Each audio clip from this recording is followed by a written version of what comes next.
Hello, everyone! See my new poster right there? Looks pretty good, don't it? Anyways, hello, everybody!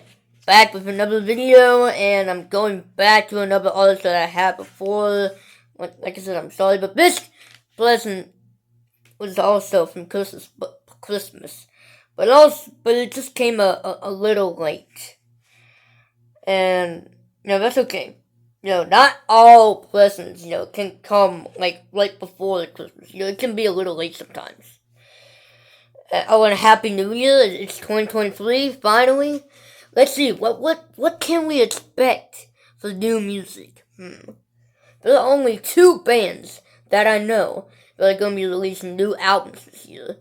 Only two bands. That being Godsmack and Metallica. Godsmack, the album Lighting Up the Sky, which is going to be released in February, I believe. And of course, Metallica with 72 Seasons is going to be released in April. So I really can't wait for that. I really can't wait for Metallica's album. Godsmack's album, sure, I'll listen to it, but Metallica, come on, just release it already. But anyways, now the main topic, and of course, again, this is another artist that I've had albums of, and it's just got a new one of it. So I'm gonna go back once again, and hopefully this is probably the last time, because I just want to talk about more Beatles. I got more Beatles once again, so hopefully I don't get any more albums from bands that I previously talked about. So anyways, AC/DC, another AC/DC album, talking about Razor's Edge. Yes, Razor's Edge. This came out in 1990. And wow, this album. Now, the previous albums, it hasn't been doing any well. Ever since after, Back in Black, the albums haven't been doing that really good. Like, for those about to rock, Flick Up a Switch, Fly on the Wall, Blow Up Your Video, those albums weren't that successful. And there's, only one song that people remember off of it. And a lot of people just really didn't like those albums that much, because it didn't really sound much like classic AC/DC. But again, why am I saying that? All of the songs literally sounds the same. But anyways.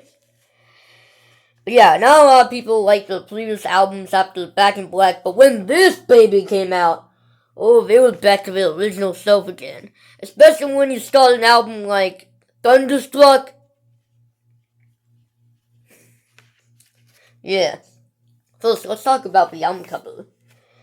Now, I have previously said this, but AC/DC, in my opinion, most of the album covers weren't that good. They just had, dumb ideas to put on an album cover. Dirty Deeds Done to the Cheap, I never really liked that album cover. Let There Be Rock, Power Wage, Highway. Oh, okay. Highway, I did like the album cover of that. But, Back in Black, For Those About to Rock, Flick Up a Switch, that album cover wasn't really that good. Fly on the Wall was just kind of dumb. Blow Up Your Video, now that album cover is kind of hilarious. And once again, just another album cover I just don't get. What is this supposed to mean? Also, what is that album title supposed to mean? The Razor's Edge? I mean, must have been from one of the songs, because, this album has a title track, so it must have came from that. Should have called the album Thunderstruck, honestly, and should have had a lightning rod with lightning sticking out of it. I mean, if the album was called Thunderstruck, that's how I always imagined it. But no, it's called The Razor's Edge. And of course, like I said, not a very good album cover. I just don't get it. What is this supposed to be, guys? Some sort of laser, like a close-up of a laser or something? Yeah, I don't know. But anyways, back cover is also kind of bland as well. I'm telling you, man, But AC/DC, in my opinion, are musical geniuses, but they have so many bad album covers. But anyways, so the album starts off with, of course, Thunderstruck, the most famous song from this album. And of course, a lot of people are happy that AC/DC is going back to the old classic sound. Yeah, especially that opening riff.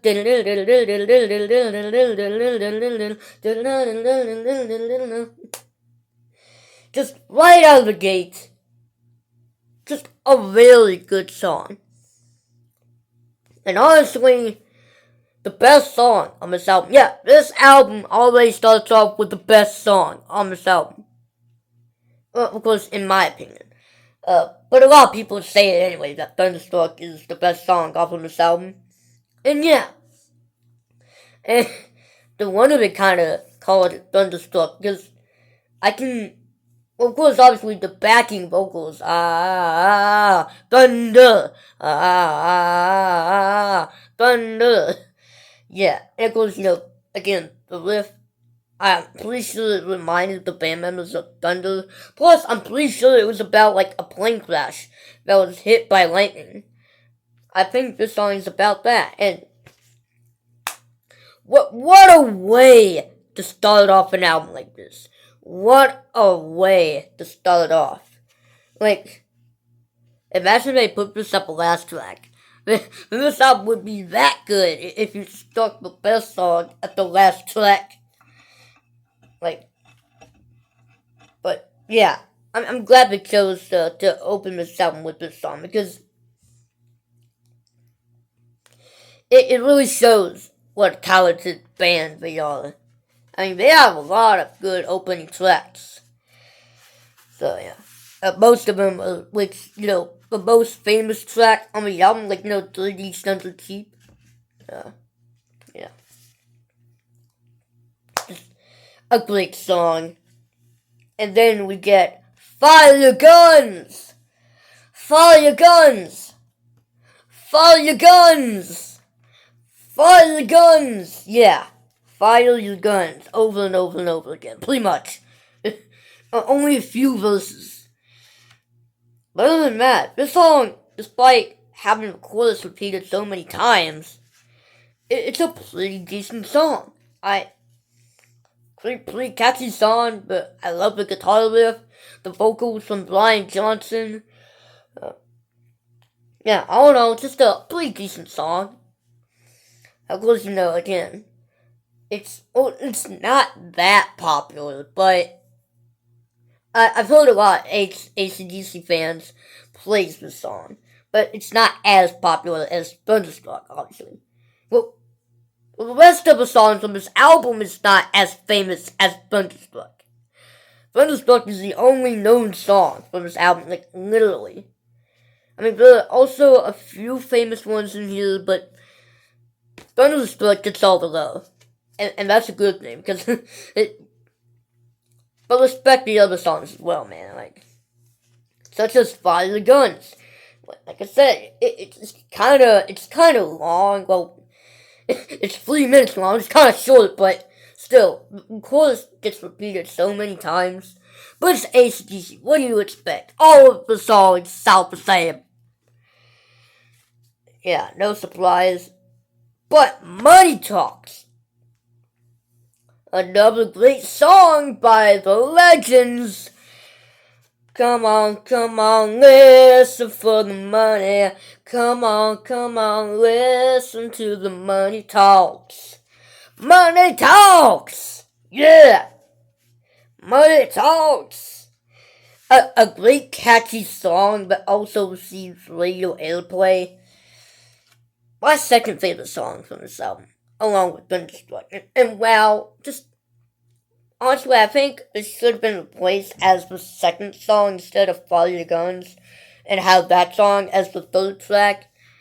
So you would have, like, 2 great songs in a row. But, like I said, again, Fire Your Guns, it's a decent track, but Money Talks, just as good as Thunderstruck. Come on. Come on, listen to the Money Talks. Great song, just I love that harmony on that riff. This is actually one of the rare times AC/DC actually gets a little melodic here. Because they don't really do that much on most of the songs. So yeah, this song, at least the beginning riff, it's kind of different than what the most of the song sounds like. And then get to the verses. That sounds like generic AC/DC.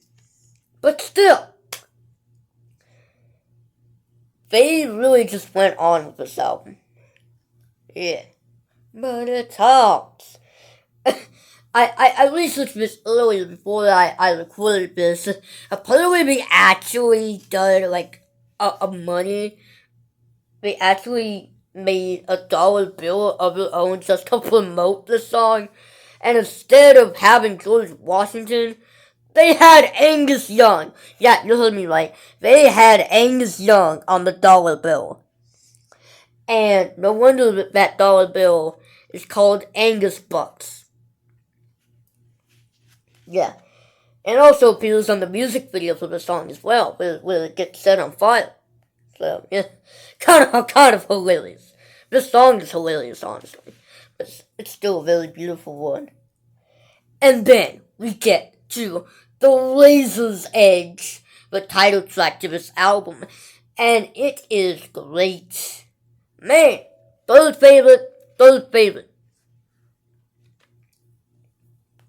Wow, it's just... man, this title track just be like the best title track we ever done. Like, yeah, even better than Back in Black, the song, not the album, the song. Back in Black will forever stay my favorite AC/DC album, okay? Just saying that. Just saying that, because I am not saying this album is better than Back in Black. But so far, it's really, really good. The Razor's Edge, great, I love it. I really, really love how it kind of starts all mean. That slow guitar riff. And then it just started a little, Angus starts fiddling with his guitar until we get into the main riff. And just another good song. The best title track we ever done, in my opinion. Just, wow. Razor's Edge, the song, just, it kind of sounds like a generic AC/DC song, if we're not talking about that intro here. But, come on, you cannot deny the song. This is why this song is kind of popular, kind of. I mean, fans plays it, but no. Thunderstruck gets all the love. But man, this song, man. No wonder they called this album this, because, again, it's kind of a stupid title. Wish we should have called this album Thunderstruck again, but still. Razor's Edge, the song, is lovely. Alright. And then we get into Mistress for Christmas. Yeah, I can see why I was going to have this as a Christmas present, but it came late. It just came today, actually. I just listened to this. Not too long ago. And I'm already doing a review on it. Anyway. Yeah, Mistress for Christmas. Look, okay, I'm sorry, but this song is kind of dumb. I'm sorry. I'm sorry. Okay, I'm not a huge fan of the song. Not a great song to play at your Christmas party. I can tell you about that now. Yeah, what was AC/DC even doing? Look, okay, it's not that bad, but it's my least favorite song from the whole album. Yeah. That's all I'm gonna say. Just kinda dumb, kind of hilarious, but hilariously dumb. Yeah. That's all I'm gonna say. Just skip to the next one. Rock your heart out. Yeah, rock your little heart out.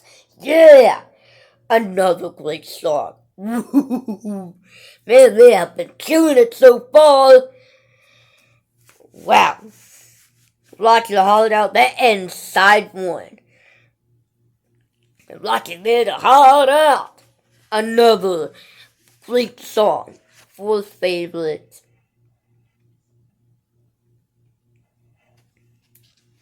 Yeah, and that ends side one.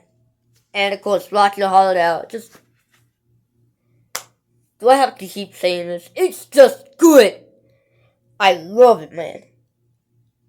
And then we get into, as we start side two, we get into, Are You Ready for a Good Time? Are you ready for a nightlife? Are you ready? Another song that gets a lot of praise for AC/DC fans. And very good reason. Very good reason. If we're not talking about Thunderstruck here, then this song also deserves the credit. Along with Thunderstruck. Like, come on. Are you ready for a good time? Man, I love Brian's vocals on here. Okay. Honestly, he's not a very good singer. This is why I like Bon Scott more. But still, he actually really sings really, really good in this song. And of course, the backing vocals from Angus and Malcolm really also just puts the cherry on the top. So far, so good. Are you ready for a good time? Yeah, just another good old catchy song from the boys. And then we get into Got You by the Balls. Yeah, sure, whatever. Whatever. You already made a song called Big Balls earlier in one of your early albums, and now you're doing like a sequel to it? That's how I always imagine it. Because of the stupid lyrics, plus AC/DC's obsession with that. Come on. Yeah, but, you made a sequel to Big Balls, you have. Yeah. Just, again, not... I like Big Balls from one of the earlier albums. I think it's a pretty fun track, but do they really have to do it again? Come on. Just, again. Just like that Christmas one, I'm not a huge fan of it. I'm sorry. Once again, I'm sorry. But Big Balls from 30 Days Thunder Cheap is so much better. And I even also imagine that song is a sequel to She's Got Balls from High Voltage. And even that is better than this song. Even if that was kind of, also a little weird and not that great. But come on, even that song, in my opinion, is better than this. Come on. You can't do this again, AC/DC. You already done it 2 times before. Why are you doing it another 3rd time? At least so far at least, this is the last time you ever done this kind of song. But then again, like an album later, you wrote a song called Caught With Your Pants Down. Anyways. Yeah, not a huge fan of Got You by the Balls. It's just getting awkward. Let's just move on. Shot of Love! I need a shot of love! Yeah, shot of love. We're getting back into the goodies. Another great song. Once again, another really, really good song. Great vocals from Brian. Love the guitar riffs from Angus and Malcolm. And I also got to give some credit to Cliff Williams and Chris Slade, on bass and drums. But yeah, all in all, another good song. Shot of Love, yeah. Let's make it. Let's make it. Again. Fifth favorite, honestly. Fifth favorite, Let's Make It. Yeah, that's what it's called. Let's Make It. Yeah, and I call it as my fifth favorite song. Those are my top 5 songs. Let's Make It, Razor's Edge, Money Talks, and then Thunderstruck. No, that's 4. Hold on. Let's Make It, Are You Ready, Razor's Edge, Money Talks, and then Thunderstruck. Let's make it, let's make it. Just the way Ryan just hits that note when he sings that. Love it. And then we get into Goodbye and Good Riddance to Bad Luck. Yeah, that's a pretty long title, isn't it? I mean, that probably has to be like the longest title yet. Goodbye and Good Riddance to Bad Luck. At least it's not as long as several species of small furry animals gathered together in a cave and living with a pit. You know, from Pink Floyd, you remember that from Umaguma? Yeah, that song's terrible. Anyways, Goodbye and Good Riddance to Bad Luck. Again, pretty long title, but the song is so good though. Oh my gosh, they just keep rolling and rolling with these songs. Only 2 songs I just never really cared for. You know, Mr. for Christmas and Got You by the Walls. Those are the only songs that I never really could get into. Never really liked. But still pretty good songs. Yeah, another decent song. Goodbye and Good Riddance to Bad Luck. Goodbye and Good Riddance to Bad Luck. Dum, bum, bum. Yes. And then we end the album with If You Dare. If You Dare. Dun, dun, dun, dun, dun, dun, dun. You open the album with a really good song, like the best song on the entire album, and then you end the album with another great song, If You Dare. Gotta hand it to him, man. Razor's Edge. I love this album. But with that being said, Back in Black is still better. In my opinion, Back in Black is still better. But what I will say, that this is my second favorite AC/DC album.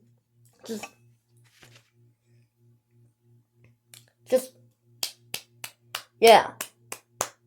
Just gotta applaud AC/DC here. Yeah. And I will tell you something before I sign off. This was my dad's introduction to AC/DC. Yeah, this was my dad's introduction to him. Yeah, you heard me right. Never heard of AC/DC before this album came out. And this album came out in like 1990. And I don't know if that was the year he ever heard them, but he was a little late to the party. Oh. And since this album was his first time listening to AC/DC, man, I wonder what his reaction was when he heard Brian's voice. He does not sound like any other singer. Like, that's kind of what he sounds like. Yeah. Yeah. Yeah, Blizzard, he was like, hello, who is this? It's, there is no other person who could sound like Brian. Well, Lemmy from Motorhead, he kind of has a rough voice as well. Phil Anselmo, I think that's how you pronounce his last name. From Pantera, he also has a rough voice. Lead singer for Opeth. Yeah. But anyways, I'm getting off topic here. Let me just end this already. Don't forget to like, subscribe, and comment down below, and I'll see you guys next time. Hopefully, we get some more Beatles. Alright, see you guys next time.